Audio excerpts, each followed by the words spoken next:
Un saludo a todos.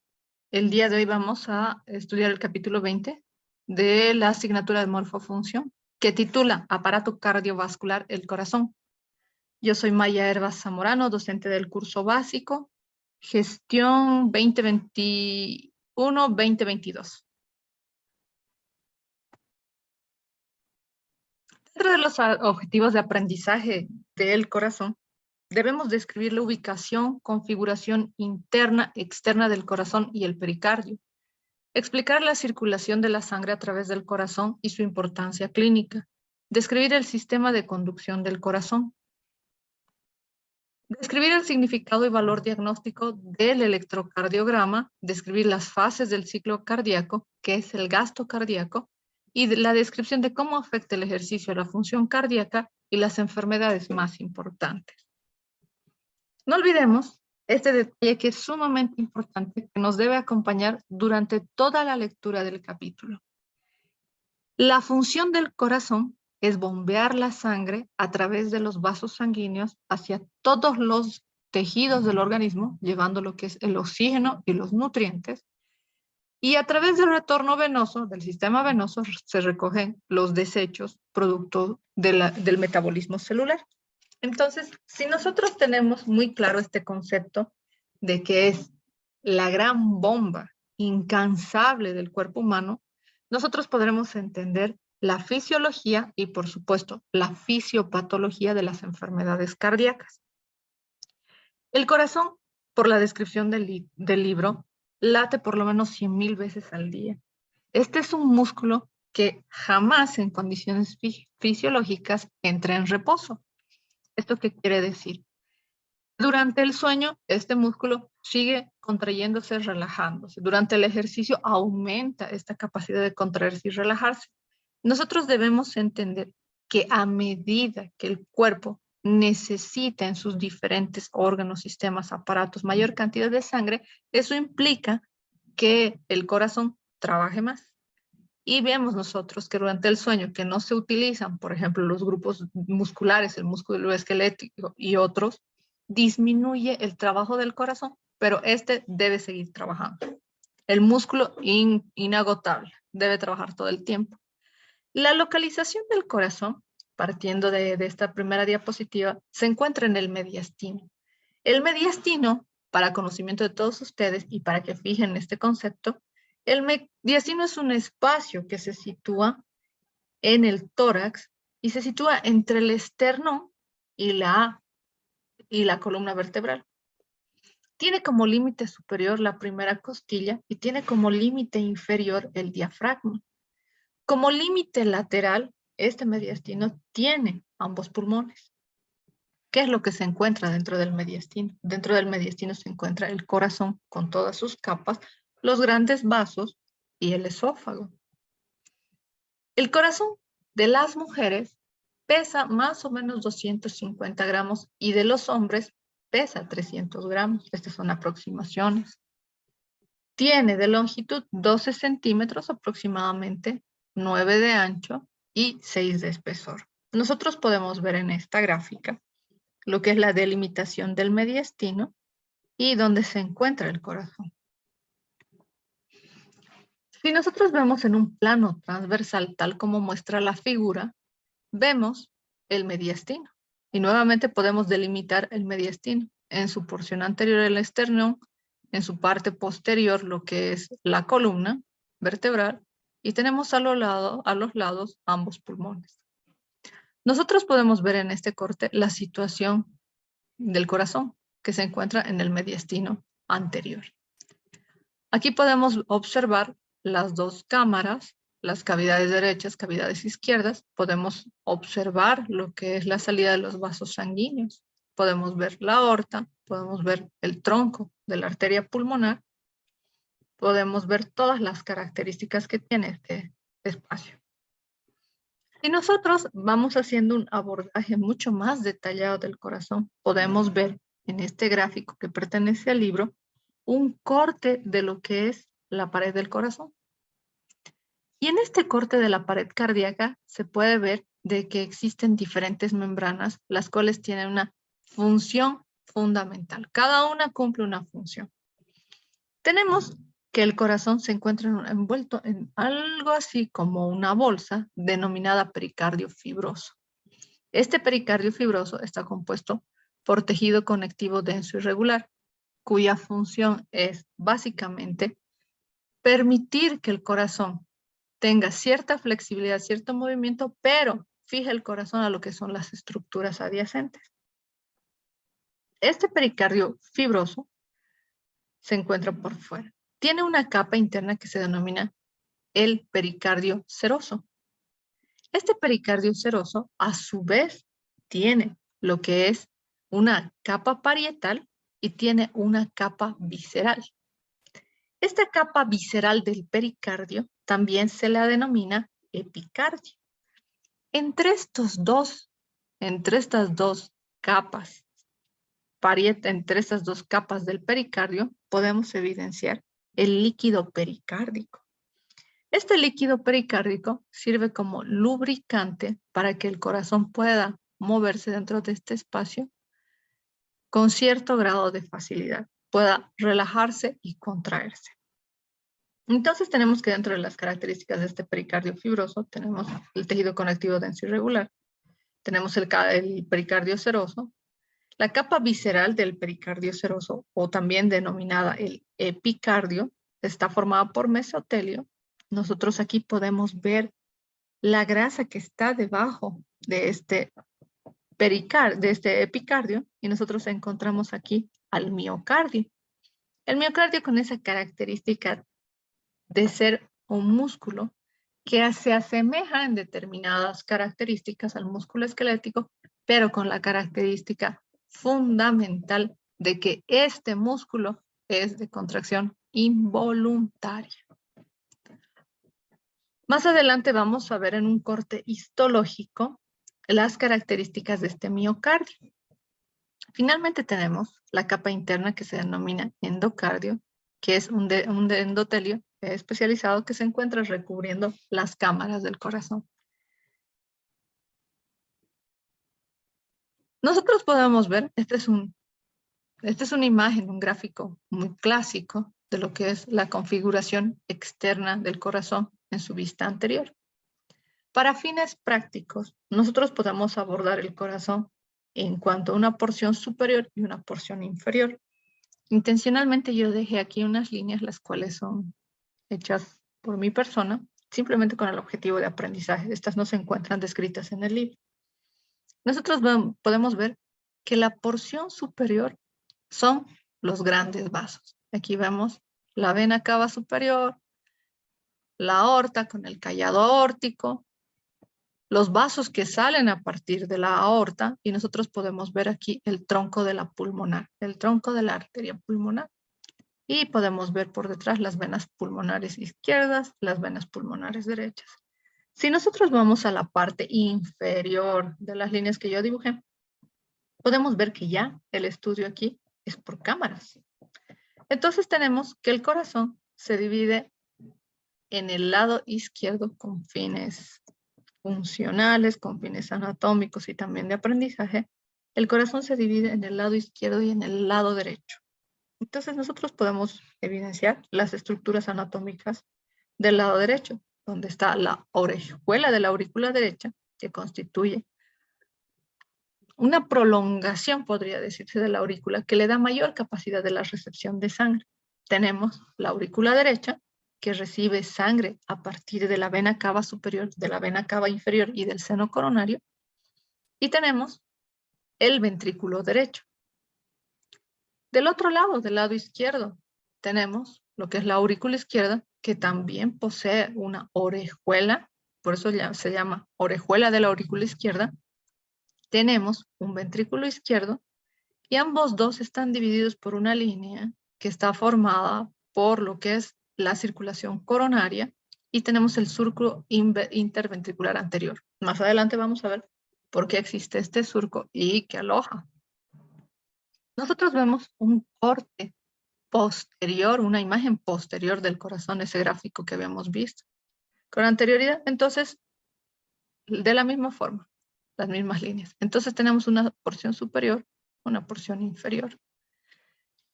Podemos ver que dentro de los vasos se siguen observando lo que es la aorta con su callado aórtico, los troncos brachiocefálicos. Tenemos el tronco de la arteria pulmonar, aquí ya no se lo ve, ya tenemos directamente la arteria pulmonar izquierda, la arteria pulmonar derecha. Podemos ver lo que es la vena cava superior, en la parte inferior la vena cava inferior, y aquí ya podemos ver de mejor forma la aurícula izquierda. Y vemos cómo las venas pulmonares, tanto derechas e izquierdas, drenan su contenido en la aurícula izquierda. A su vez, podemos ver lo que es el ventrículo derecho, el ventrículo izquierdo. Ahora, cuando le hacemos un corte más allá para ver la configuración interna del corazón, nosotros podemos encontrar detalles anatómicos que son muy, muy importantes.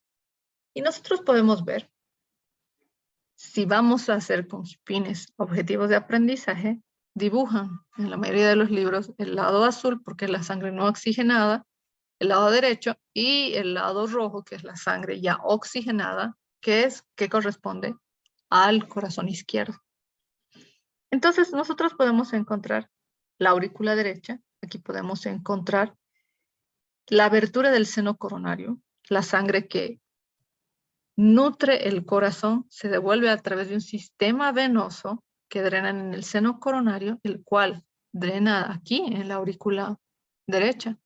Tenemos la vena cava superior, la vena cava inferior.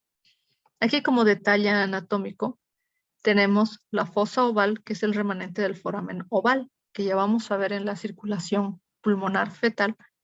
¿Qué es esto? Podemos ver en estos detalles la válvula tricúspide, la cual separa la aurícula del ventrículo derecho.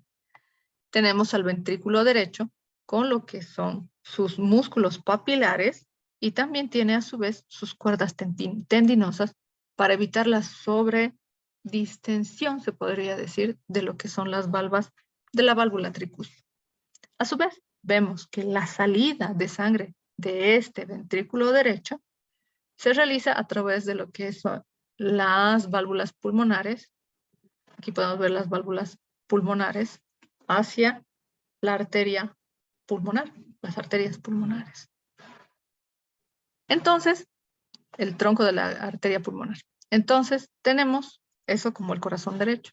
Si nosotros vamos por fines prácticos educativos hacia el lado izquierdo o corazón izquierdo, nosotros podemos encontrar la aurícula izquierda que se conecta con el ventrículo izquierdo a través de lo que es la válvula bicúspide o válvula mitral. No olviden, la válvula tricúspide es del lado derecho y la válvula bicúspide se relaciona con la aurícula izquierda y con el ventrículo izquierdo, también denominada válvula mitral. El ventrículo posee, al igual que el ventrículo derecho, lo que son los músculos papilares y las cuerdas tendinosas. Podemos ver al interior de este ventrículo lo que son las trabéculas, y este ventrículo se encuentra separado del otro por lo que es el tabique interventricular. Aquí nosotros podemos ver la salida hacia lo que es el callado aórtico y la válvula aórtica. Respecto al espesor miocárdico y su función, nosotros podemos ver a simple vista en este plano transversal, nosotros podemos percibir de que el ventrículo derecho no tiene la misma forma del ventrículo izquierdo, ni siquiera el mismo espesor de pared. Esto se debe a que el ventrículo derecho envía sangre a la circulación pulmonar. Este envío de sangre hacia la circulación pulmonar implica menor distancia, menor presión y menor resistencia en los vasos pulmonares en los que llegan a los alvéolos. A diferencia de lo que sucede con el ventrículo izquierdo tiene que ser mucho más potente porque debe empujar la sangre, debe bombear la sangre a lo que es la circulación sistémica. Y esto implica mayor distancia, mayor presión y mayor resistencia. Nosotros podemos ver que hay una diferencia de espesor entre el ventrículo derecho y el ventrículo izquierdo. Desde esa parte nosotros hemos visto ya la localización, la disposición de las cámaras. Entonces, ahora vamos a ver el esqueleto fibroso del corazón. Nosotros podemos ver en este gráfico que se encuentra en el libro, mediante un plano transversal podemos ver la disposición de lo que son las válvulas bicúspide, la tricúspide, la bicúspide o mitral, la válvula tricúspide, y podemos ver lo que es la válvula aórtica y la válvula pulmonar, con lo que son sus semilunas. Este esqueleto fibroso del corazón le da sostén, estructura a las válvulas, evita que exista una sobredistensión valvular y es punto de inserción de algunos músculos miocárdicos.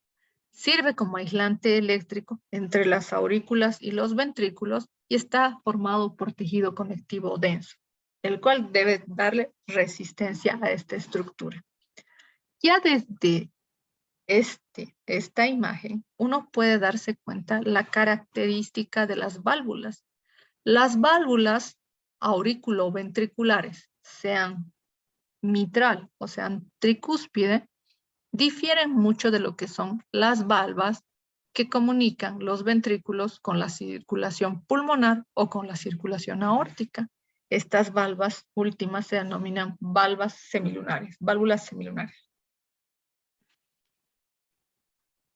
Vamos a un detalle muy importante, la circulación.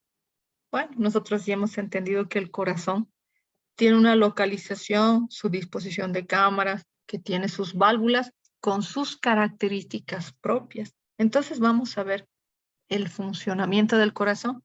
Y esto es sumamente interesante. Y volvemos nuevamente a la graficación en función a que el rojo lleva sangre oxigenada y el lado azul lleva sangre venosa. ¿Qué es lo que sucede? Entonces aquí nosotros podemos ver de que en la aurícula derecha, esta aurícula es receptora de la sangre venosa de todo el cuerpo. ¿Y qué quiere decir sangre venosa de todo el cuerpo? Todo el lecho venoso termina llegando a través de la vena cava superior, la porción superior del cuerpo llega a través de la vena cava superior, y la porción inferior del cuerpo lleva la vena cava, a través de la vena cava inferior, sangre desoxigenada a la aurícula derecha. Todo esto en condiciones fisiológicas. Y también podemos ver el seno coronario, que es la sangre que se devuelve a través del aparato venoso del corazón hacia la aurícula derecha. Sangre desoxigenada, sin nutrientes y con desechos. ¿Qué es lo que sucede? La aurícula derecha envía la sangre hacia el ventrículo derecho, el cual, mediante una contracción, y vamos a ver más adelante las características de esta contracción, envías la sangre hacia lo que es el tronco de la arteria pulmonar y las arterias pulmonares derecha e izquierda. No olviden, esta es sangre desoxigenada que llega precisamente al órgano este tan importante que es el pulmón, porque a través de los capilares, por distintos medios físico-químicos, la sangre pierde el dióxido de carbono y la sangre se oxigena. Una vez que esta sangre oxigenada en los pulmones retorna al corazón izquierdo, por eso ya está en rojo, llega a la aurícula izquierda a través de las venas pulmonares.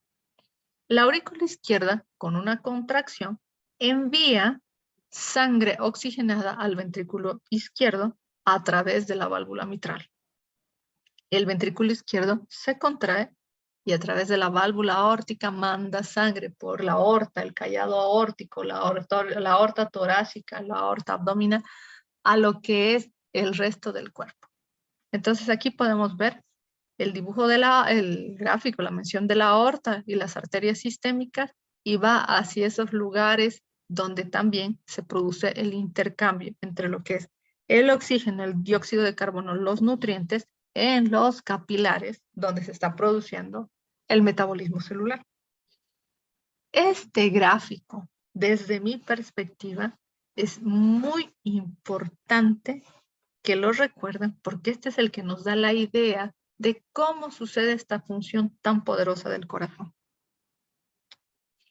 El corazón, siendo un órgano que está latiendo todo el tiempo, que no tiene descanso el corazón, que simplemente disminuye su frecuencia cardíaca cuando las condiciones se dan y aumenta la frecuencia cardíaca cuando las condiciones se dan, tiene una circulación especial para el corazón. Y esta se denomina circulación coronaria, ya que a manera, con la forma de una corona, se encuentra la circulación cardíaca, la circulación del músculo cardíaco repartida en el corazón. Y nosotros podemos ver en el gráfico que también se encuentra en el libro, tenemos lo que es inicialmente las dos arterias coronarias. Y si ustedes son detallistas, estas arterias coronarias salen de lo que es la aorta ascendente. Tenemos la arteria coronaria derecha, la cual va a nutrir el lado derecho del corazón, y tenemos la coronaria izquierda, la cual va a nutrir el lado izquierdo del corazón, y no solamente el lado izquierdo. Tenemos que esta coronaria derecha se divide o se ramifica en lo que es una rama marginal que va a nutrir el ventrículo derecho. Tenemos esta coronaria izquierda que tiene una rama circunfleja que va a nutrir tanto aurícula izquierda y ventrículo izquierdo, y tenemos la rama interventricular anterior que va a nutrir tanto lo que es el septo interventricular, ventrículo derecho, ventrículo izquierdo. Esta coronaria derecha, a manera de corona, le da vuelta al corazón, y aquí podemos ver que esta coronaria derecha da lugar a lo que es la rama interventricular posterior para nutrir la cara posterior de ambos ventrículos y el tabique interventricular. Tal como tiene una circulación arterial, el corazón tiene una circulación venosa que recoge los desechos de este metabolismo a nivel cardíaco. Y podemos encontrar que aquí el corazón tiene una vena cardíaca menor, una vena cardíaca anterior, una vena cardíaca media, la gran vena cardíaca, el seno coronario. El seno coronario es el que recibe el afluente de la gran mayoría de las venas del corazón y es el que drena a lo que es la aurícula derecha. Cuando nosotros hacemos un corte muy pequeñito, un corte histológico de lo que es el corazón, tiene una estructura muy similar a lo que es el músculo esquelético. No se olviden el detalle que hemos dicho de que este corazón tiene que funcionar todo el tiempo. Entonces este corazón poseerá un número mayor de mitocondrias. Este corazón necesitará una transmisión rápida del impulso eléctrico entre las mismas fibras cardíacas, y por eso tendrá lo que son los discos intercalares y las uniones comunicantes. Aquí nosotros podemos ver que estas células son nucleadas, e incluso en la descripción del libro hay células, hay fibras cardíacas que pueden poseer hasta 2 núcleos. El sarcolema es el citoplasma de la célula cardíaca.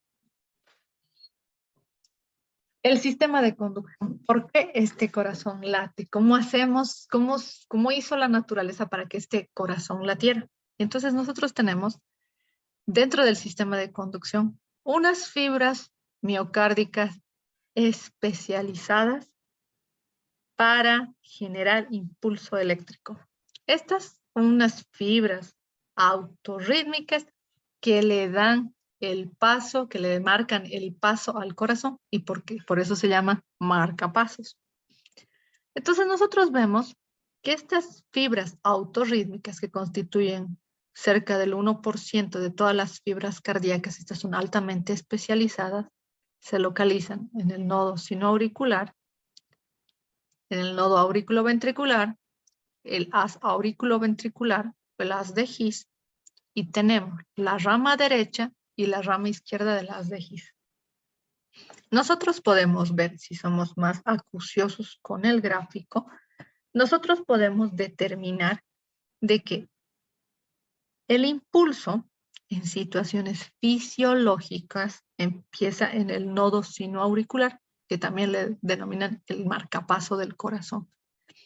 Este nodo sinoauricular empieza el potencial eléctrico que se expande a través de las aurículas, aurícula derecha, aurícula izquierda, y llegan al nodo aurículo-ventricular, el cual, por una estructura anatómica, diferentes situaciones, enlentece un poco el impulso del nodo sinoauricular y este envía lo que es el impulso eléctrico a través del haz aurículo-ventricular, el haz de His, a ambos ventrículos.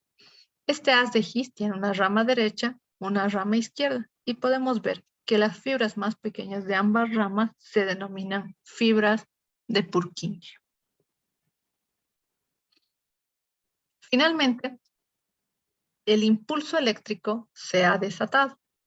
¿Qué es lo que sucede y cómo se contraen ya las células contráctiles, ya ese otro 99% de células cardíacas que no son autorrítmicas, que están esperando un impulso para contraerse?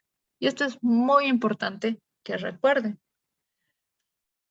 Vemos que el potencial de membrana se modifica en estas células. Y esto se modifica como van a entenderlo a partir de lo que es la apertura de los canales de sodio, de los canales de calcio y de los canales de potasio. No lo olviden. Es un detalle muy importante.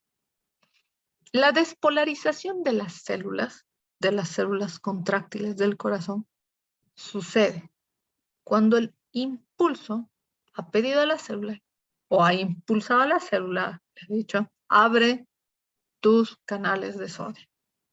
Inmediatamente el potencial de membrana en reposo se modifica y empieza de negativo, empieza a modificarse hacia el lado positivo. Ingresa dentro de la célula una gran cantidad de sodio. ¿Y esto por qué? Porque por fuera de la célula, el líquido extracelular tiene más o menos 140,000 equivalentes de sodio, lo que no sucede dentro de la célula. Se abren las compuertas y el sodio pasa de un lugar de alta concentración a un lugar de baja concentración, como es el citosol de la célula cardíaca. Posteriormente, una vez que se alcanza los 20 milivoltios, sigue el periodo de meseta. Este periodo de meseta se sostiene ya no solamente gracias a los canales rápidos de sodio, sino a los canales lentos con compuerta de voltaje de calcio. A nivel del líquido intersticial, el calcio es mayor que dentro de la célula. ¿Qué quiere decir eso? Esta despolarización permite la apertura de los canales de calcio y el calcio que abunda en el espacio extracelular empieza a ingresar de una forma lenta dentro de la célula. Finalmente, los últimos canales en abrirse y que son los encargados de lo que es la repolarización, es decir, de llevar el potencial de membrana nuevamente al reposo, son los canales de potasio. Entonces vemos en esta fase de la repolarización, se cierran los canales de calcio y se abren los canales de potasio. La apertura de los canales de potasio lleva nuevamente a la membrana al reposo. Todo este periodo dura 0.3 segundos. Vemos la despolarización, la repolarización. No olviden que hay un periodo refractario donde no puede volver a despolarizarse la célula y aquí podemos ver el fenómeno de la contracción. Entonces, es importante que recuerden que esta contracción celular se da por los canales de sodio, la apertura de los canales rápidos de sodio, la apertura de los canales lentos de calcio y finalmente la repolarización será por la apertura de los canales de potasio, que son los que terminan con el potencial de acción.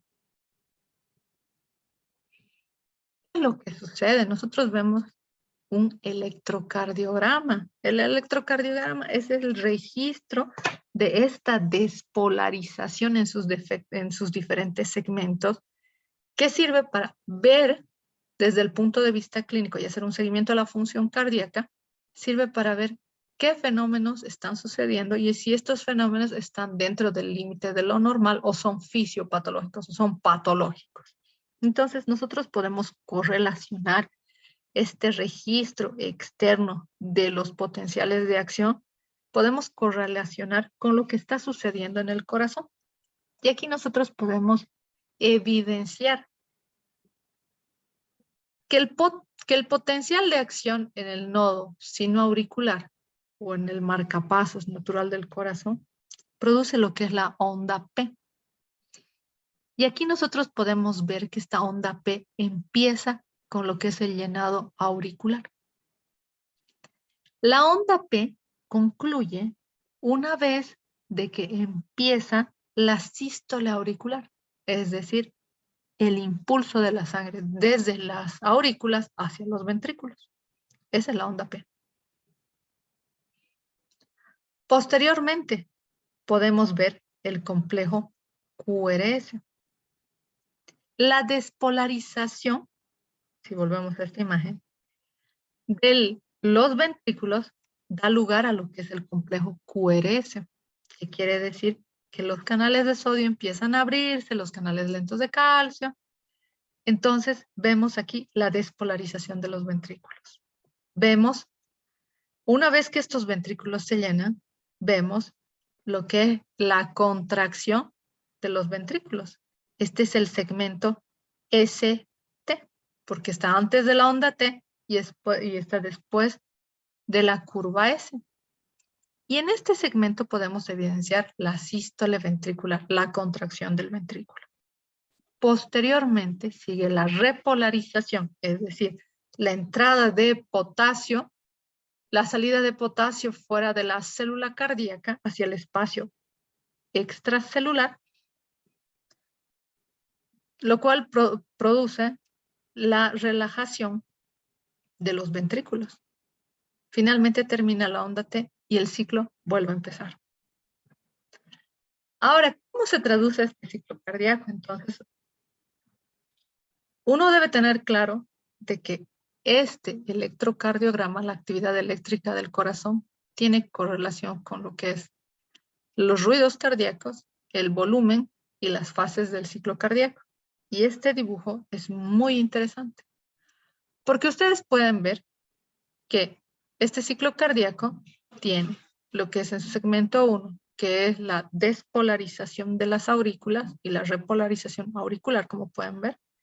Podemos ver aquí lo que es la relajación de las aurículas y la contracción de las aurículas enviando sangre al ventrículo, tanto derecho, ventrículo izquierdo. Podemos ver el complejo QRS, que implica el llenado ventricular, la despolarización de los ventrículos. Podemos ver el espacio ST, que es la contracción de los ventrículos para enviar sangre a la circulación pulmonar y a la circulación sistémica.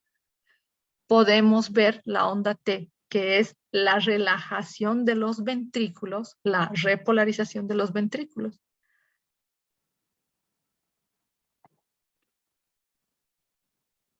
¿Cómo se regula la frecuencia cardíaca? La frecuencia cardíaca se regula a través de lo que es la estimulación simpática y parasimpática, si lo vemos desde el punto de vista nervioso.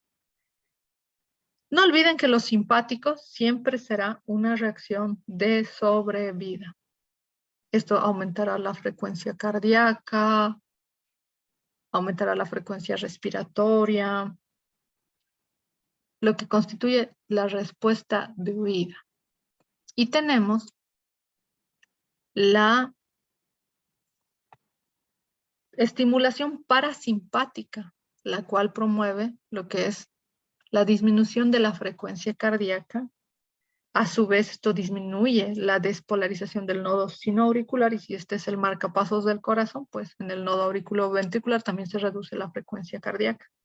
No olvidemos que esta estimulación simpática, y ojo, la antagonista que es la parasimpática, la simpática aumenta la despolarización del nodo sinoauricular y aumenta la contractilidad en las aurículas. De esta forma aumenta el volumen sistólico en ambos ventrículos. Tenemos que existen aferencias al centro cardiovascular situado en el tronco. La corteza cerebral, el sistema límbico hipotálamo le envían impulsos al tronco. Y si tenemos los receptores sensitivos, nosotros podemos evidenciar que los propioceptores, los quimiorreceptores y los barroreceptores son los que le envían impulsos a este centro cardiovascular. Muy importante lo de los quimiorreceptores, lo que es la liberación de la adrenalina, noradrenalina. ¿Cómo se regula lo que es este ritmo cardíaco, la frecuencia cardíaca, este trabajo del corazón? Entonces nosotros podemos ver que el aumento de volumen de diástole, el estiramiento del corazón, constituye lo que es la precarga.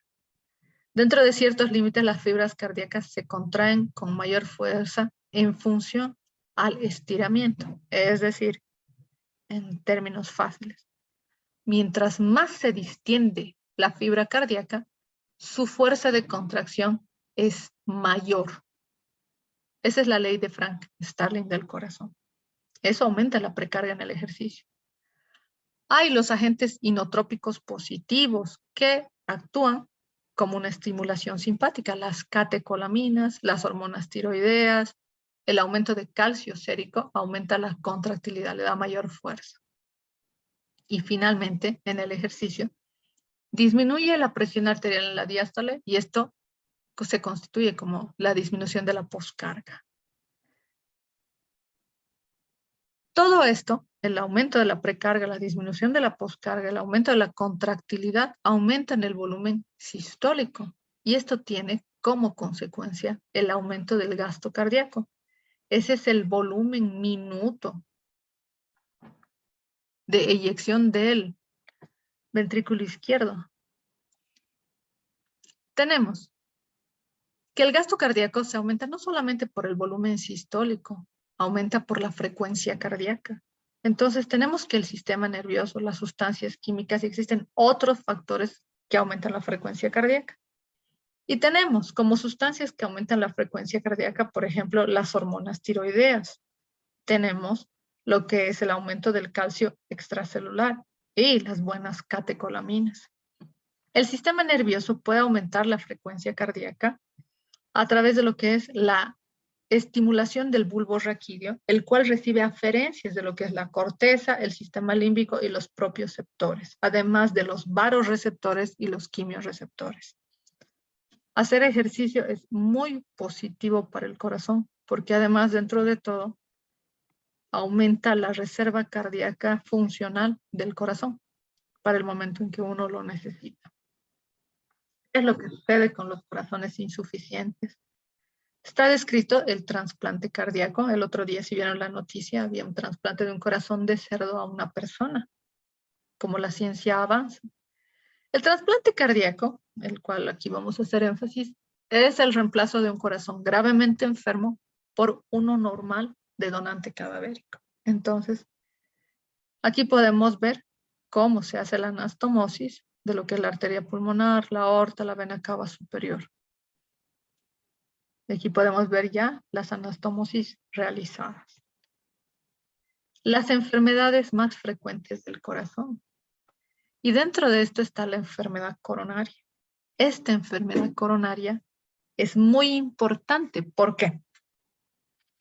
Resulta que las enfermedades cardíacas entran del grupo de lo que son las enfermedades crónicas.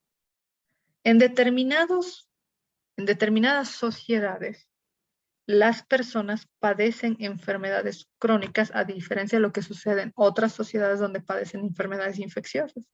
En las sociedades que padecen las enfermedades crónicas, la enfermedad coronaria, la enfermedad cardiovascular, lidera lo que son las enfermedades crónicas, incluso que llegan a ser discapacitantes. Y nosotros podemos entender como enfermedad coronaria a lo que es la arterioesclerosis, la aterosclerosis, que consiste en la obstrucción de los vasos sanguíneos que llevan sangre al corazón. Entonces existen dos fenómenos en esta situación y que es bien importante que lo recuerden. La obstrucción parcial llevará a sufrimiento cardíaco, pero la obstrucción total del flujo sanguíneo al corazón lleva a la muerte de las células. Resulta que existen células en el cuerpo humano que una vez que mueren son reemplazadas por fibrosis, por ese fenómeno de cicatrización. Y esto es un poco lógico. Si un tejido que es contráctil activo es reemplazado por fibrosis, es decir, por cicatrices, el tejido ya no funciona de la misma manera. Detallito. Existen muchísimas técnicas para resolver esto de la enfermedad coronaria, lo que es el balón, lo que es el bypass, el injerto de vasos, las cuales son técnicas que son útiles, permiten salvar vidas, pero en el caso de la enfermedad coronaria siempre será mejor, y en el caso de todas las enfermedades, ¿no? Siempre será mejor la prevención. Otro de los trastornos cardíacos que terminan siendo los grandes asesinos de las personas son las arritmias. Las arritmias no identificadas producen la muerte. Por ejemplo, aquí nosotros vemos un electrocardiograma con lo que es la taquicardia ventricular, que no conserva el potencial de acción normal que nosotros estamos acostumbrados a ver, y tenemos la fibrilación ventricular. La fibrilación ventricular y la taquicardia ventricular que tienen una mortalidad elevadísima. Toda la información de esta exposición ha sido extraída de lo que es el libro de Tórtora Derrickson, Principios de Anatomía y Fisiología, de la edición número 15, de donde deben estudiar. No olviden, y este es un detalle muy importante, las presentaciones y videos son solo de referencia, una visión general del tema.